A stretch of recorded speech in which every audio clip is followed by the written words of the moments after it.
Hola, buenas tardes, buenos días, buenas noches. A ver a qué hora se decide ver esta clase. Estamos nuevamente en la clase Eclesiología. Eclesiología. Ahora vimos ahí a modo de repaso rapidito, definición precisa de una iglesia. Vimos que era una iglesia y vimos como punto uno, una iglesia es una eclesía. Y vimos ahí bajo este punto dos incisos, la definición etimológica, la definición, perdón, filológica, y vimos varios ejemplos. Ahora vimos también el uso en el Nuevo Testamento, vimos y nos quedamos ahí que vamos a estudiar Primera de Corintios 11, 18 y 20. Ahora, si usted lo hizo, le dije que había que subrayar dos palabras. No me dijo cuáles palabras, ¿no? Entonces, yo supongo que le hicieron la tarea. Entonces, al terminar esta clase, envíeme el versículo con las dos palabras subrayadas, ya sea en una foto o yo no sé, pero envíemela por favor a mi WhatsApp o al correo. Ahora, punto número 2, ponga ahí, punto número 2. Una iglesia, repito, es una asamblea. Una iglesia es una asamblea. Las palabras iglesia o iglesias en sus equivalentes se encuentran unas 113 veces en el Nuevo Testamento. Tal y como se notó anteriormente, la palabra se define por su filología y es una asamblea. La aplicación de esta definición básica a la mayoría de las referencias en el Nuevo Testamento muestra claramente que esta es la definición correcta. El sustituir la palabra asamblea por iglesia en 1 Corintios 1:2 lo declararía así: a la asamblea que está en Corinto. Ahora, hay 4 implicaciones inherentes con respecto a la palabra asamblea. Entonces, una asamblea o cualquier asamblea debe ser o debe de tener 4 aspectos. Número 1, debe ser local. Debe ser local. Número 2, debe ser visible. Número 3, organizada. Y número 4, constituida. Ahora, si no tiene estas 4 implicaciones, no puede ser una asamblea. Entonces, teniendo claro que una iglesia es una asamblea y teniendo también claro que la iglesia debe tener 4 implicaciones o la asamblea, vamos a irnos a nuestro inciso A. Nuestro inciso A, que es una asamblea debe ser local. Una asamblea debe ser local. La gente no puede reunirse o congregarse, como usted quiera llamarle, y estar en todo el mundo a la vez. Es decir, la palabra no tolera ningún concepto universal. Por ejemplo, un vehículo motorizado es una conglomeración de varios componentes. Qué ridículo sería de hablar de un automóvil universal, ¿no? No puede estar mi carro en Honduras como en África al mismo tiempo. No funciona así. O lo uso en Honduras o lo uso en África, pero no debe estar en dos lugares al mismo tiempo. Espero entienda el ejemplo. A otro ejemplo, un grupo de fanáticos de fútbol. Es una conglomeración de personas en un estadio particular. Qué ridículo sería hablar de una muchedumbre a nivel mundial. Los millones alrededor del mundo que se sientan a ver un partido por su televisión son una audiencia, pero nunca una muchedumbre. ¿Me entiende la diferencia? Este hecho que tiene que ver con una asamblea mundial da pie a la mentira de la teoría de, ¿sabe qué? De la Iglesia Universal. Entonces, número 1, abajo del inciso A, el uso bíblico de la palabra iglesia apoya esta afirmación. En todas las instancias, excepto en unas 15, las palabras iglesia o iglesia son usadas en conexión con lugares geográficos específicos. Como ejemplo, el Nuevo Testamento da 20 referencias de iglesias en 14 ciudades o pueblos diferentes, ya sea en localidades bien definidas. Por ejemplo, en Jerusalén, en Hechos 8:1. Número 2, en Antioquía, en Hechos 13:1. Número 3, en Corinto, Primera de Corintios 1:2. Entonces, el Nuevo Testamento nos da las referencias, pero también el Nuevo Testamento, otro inciso o un subpunto bajo el uso bíblico de la palabra iglesia que apoya esta afirmación es, el Nuevo Testamento da 12 referencias de iglesias, siempre en plural, en 8 regiones específicas, o sea, localidades definidas. Por ejemplo, en Judea, Galilea y Samaria, ponga ahí Hechos 9:31. Número 2, en Siria y Cilicia, Hechos 15:41. Y número 3, en Galacia, Gálatas 1:2. Gálatas 1:2. También otro subpunto, el Nuevo Testamento también da 4 referencias de iglesias o asambleas que se reunían en hogares privados. ¿Cuáles son las 4 referencias? Romanos 16:5. Romanos 16:5. Número 2, Primera de Corintios 16:19. Número 2, Colosenses 4:15. Y número 4, Filemón 2.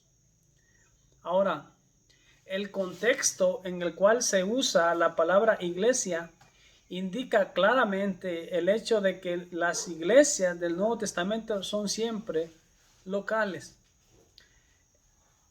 Entonces, número 1, bajo este punto o inciso A, estrellita, asterisco, no sé cómo usted lo va a diferenciar, pero ¿cómo se le puede decir a algo que no está ahí? Mateo 18:17. Mateo 18:17. Ahora, el contexto de este pasaje menciona un hermano local y un testigo local. De esta manera, ¿por qué no una iglesia local? Número 2, ¿cómo se puede oír de algo que está alrededor de todo el mundo? Número 3, el contexto de Hechos 5:11 indica una asamblea local. Vea los versículos Hechos 5:12. Hechos 5:12. Número 4, ¿cómo se puede servir a una iglesia universal? Romanos 16:1. Número 5, ¿cómo pueden los de menor estima juzgar los asuntos entre los creyentes individuales en una iglesia universal alrededor de todo el mundo? Primera de Corintios 6:4. 6. ¿Cómo puede una iglesia universal alrededor de todo el mundo reunirse? Primera de Corintios 11, versículo 18 al 20 y Primera de Corintios 14:23. Número 7. ¿Cómo puede una iglesia universal participar con un evangelista? Filipenses 4:15. Número 8. ¿Cómo puede un obispo cuidar de una iglesia universal? Primera de Timoteo 3:5. Número 9. ¿Cómo se le puede encargar y honrar a las viudas en una iglesia universal? Primera de Timoteo 5:13. Primera de Timoteo 5:13. Número 10. ¿Cómo se puede llamar a los ancianos de una iglesia que sea universal? ¿Cómo se puede llamar a los ancianos de una iglesia universal? Santiago 5:14. Número 11. ¿Cómo se puede recibir o expulsar a la gente de una iglesia universal? Tercera de Juan 10. Número 13. ¿Cómo se puede enviar algo a una iglesia que no está en una localidad? Apocalipsis 1:11. Ahora vimos que que el uso bíblico de la palabra iglesia apoya esta afirmación. Ahora, número 2, el uso genérico de iglesia también apoya esta afirmación. El uso genérico también afirma esta afirmación. Cerca de 15 pasajes se refieren a la iglesia genérica o institucionalmente, es decir, no una iglesia particular, o sea, cualquier iglesia en general. Varias de las referencias sobre iglesia en el libro de los Efesios son usadas de esta manera, y aquellos que mantienen la teoría de la iglesia universal invariablemente se apoyan concretamente en tales versículos para probar su punto. Efesios 5:23 dice que Cristo es la cabeza de la iglesia, y se arguye que esto puede tan solamente significar la iglesia única, universal, ya que tan solo puede haber una cabeza. Ahora, ese razonamiento puede parecerle lógico, pero el mismo pasaje de la Escritura también dice, el marido es la cabeza de la mujer. Ahora, siguiendo el mismo tipo de razonamiento, nosotros entonces podremos probar la existencia de un marido universal y una esposa universal. Esto sería totalmente ridículo. En este caso, las palabras esposo y esposa son genéricos. Esto no se aplica a ningún esposo o esposa en particular, sino más bien a todos los esposos y a todas las esposas en general. Ahora, ¿cómo puede un Cristo ser la cabeza sobre innumerables iglesias? Respuesta: de la misma manera que un Cristo es la cabeza de innumerables cristianos en el mundo. Primera de Corintios 11:3. Cristo es la cabeza de todo varón. Ahora, anótelo y póngalo bien punto. Como bautistas creyentes en la Biblia, debemos evitar ávidamente utilizar el término de iglesia local. Primero que nada, porque es gramaticalmente incorrecto, o sería tautología. En su tautología sería incorrecto. Ahora, segundo, porque cae en el lenguaje de la mayoría de los universalistas al implicar que hay entre 2 o 3 clases de iglesia, locales y universales. Ahora, entonces, punto número 3. La iglesia israelita apoya esta afirmación. La iglesia israelita apoya esta afirmación. En Hechos 7:38, a Israel durante la travesía en el desierto se le designa como una congregación o iglesia.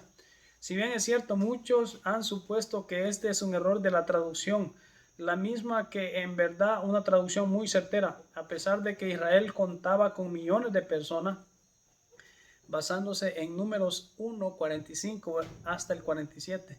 Todos estaban juntos en un mismo lugar, pero habían levantado campamentos en localidades definidas.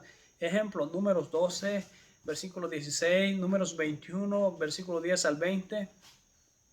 Por supuesto, una vez que ellos entraron en la tierra prometida y que se dispersaron a través de muchas ciudades, pueblos y regiones, dejaron de ser una congregación, o sea, una iglesia, y se convirtieron en una nación y a su debido tiempo en un reino.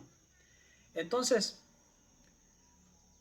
alumnos, es muy importante que nosotros sepamos cómo referirnos a la iglesia en un término correcto y bíblicamente hablando, porque si no, no podríamos o no tendríamos el suficiente contenido bíblico. Por eso estamos aquí introduciendo y viendo puntualmente y viendo muchos versículos que yo espero que esté anotando para que sepa usted el uso correcto de la palabra iglesia y la definición correcta de una iglesia bíblica. Así que Dios les bendiga y esté muy atento a los videos y a su clase, porque acuérdense, de aquí vamos a tomar notas para tareas y para pruebas. Que Dios les bendiga.